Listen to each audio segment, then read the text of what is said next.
What's up everyone? I'm Rocio. Thank you so much for tuning in.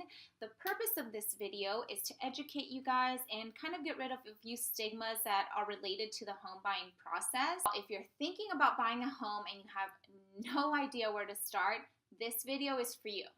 This is the first video of a multi-part series that I will be creating for you guys. I'm going to be featuring lenders, title company agents, inspectors, you name it. These folks will be guiding you guys and helping you guys and educating everybody on their specific responsibilities within the whole scheme of the home buying process.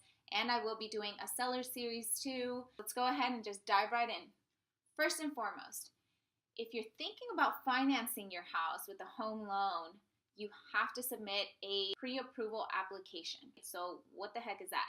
You're basically submitting an application to the bank and they will tell you whether or not you're qualified for the home loan.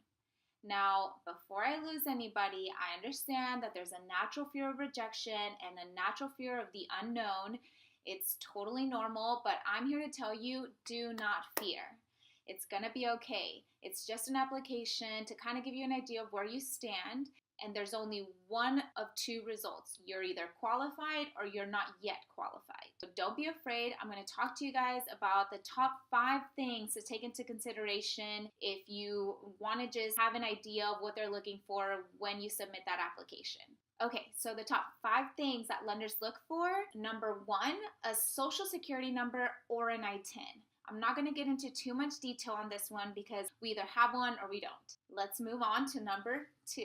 So the second thing that you have to have is a decent credit score. Although the Federal Housing Administration minimum requirements is a 580 as a credit score, in my experience, and honestly a good rule of thumb, is to not let your credit go below a 620. I understand we all go through hard times, but some lenders may not even entertain the application if the applicant has under a 620 credit score. The third thing you need to have is a 2-year solid employment history. So what do I mean by that? I mean a whole 2 years of you being in the workforce, no gaps in between, or if there are gaps, then maybe you can explain that to them. But for the most part, they do want you to have a consistent 2 years of solid employment.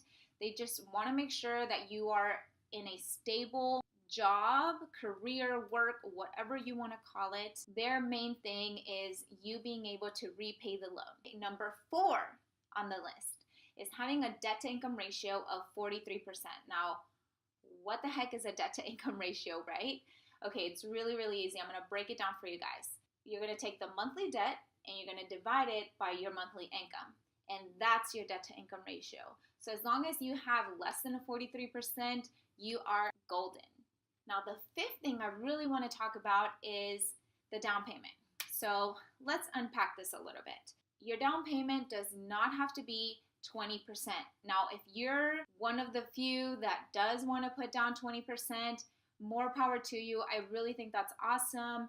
But there are others that may not want to put so much down. Now, the Federal Housing Administration does have a minimum requirement of a 3.5% as your down payment. So don't be afraid. As long as you have that 3.5%, you should be good to go. I want you guys to review where you stand with these 5 points and just kind of have an idea of whether or not you're eligible to buy a house. And if you think that you're good, go ahead and submit that application. You're just going to get a yes or no, and you can always ask for a little bit more feedback, and maybe they'll tell you what exactly you need to work on, and then you can take the steps to work on that. My goal is to make real estate real easy. Thank you so much for watching. I really, really do appreciate all of your time. If you found this information useful and valuable, go ahead and share it with those that you think might also find it useful and valuable. If you like it, go ahead and hit the thumbs up and subscribe if you haven't already. Otherwise, I will see you guys next time. Bye.